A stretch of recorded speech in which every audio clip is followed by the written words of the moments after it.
An advanced screening of 50 Shades of Grey is playing in Toronto tonight, but in the context of two very serious stories happening in the city over sexual assault allegations, Gomeshi and with Toronto police, I spoke with a psychotherapist about the concerns over the movie's message. One of the concerns about this movie is that it may normalize abusive relationships. How do you feel about that? Sure. So I think that one of the concerns with this film is that it may be perpetuating some cultural scripts around traditional sexual gender roles. So what I mean by that is traditionally we've sort of viewed men as the pursuers or the aggressors of sexual acts and women as passive recipients. And there's a lot of research around this in terms of sexual double standards that have sort of linked this to coercion in relationships, as well as having those different standards for what might be appropriate sexually for men and women, which can lead to harmful outcomes.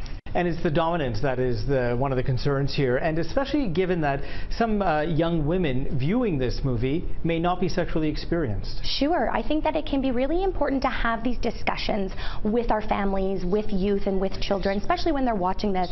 The pairing of sex and violence in our media is very rampant. It doesn't just need to be in 50 Shades to find this sort of thing. And I think that it's really important to have discussion around this to make sure that we're watching our media with a critical eye.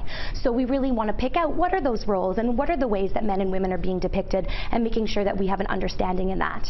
So parents having this discussion, it may be a little uncomfortable, especially if parents weren't ready to have this discussion with their teen daughter, for example, maybe a 14 or 15-year-old. Sure. I think our daughters and our sons, and I think that it can be quite uncomfortable to talk about sex and sort of sex in our media for a lot of people, and that's okay. It's okay that we get some discomfort. Share that with them, sort of let them know, I'm not really sure about this. I wonder if we could do some research together. Or I wonder, I need to think about this a little while. Can I get back to you once I've sort of had some time to put my thoughts together?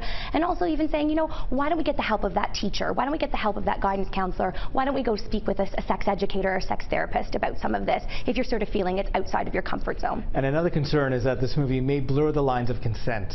Sure. I think that this is really, really important to talk about, because I think in the film what we're seeing depicted is BDSM, and it can be great to play around with power in our sexual relationships. What we need to make sure, though, is that we have explicit consent about this ahead of time. So we really want to use that yes means yes.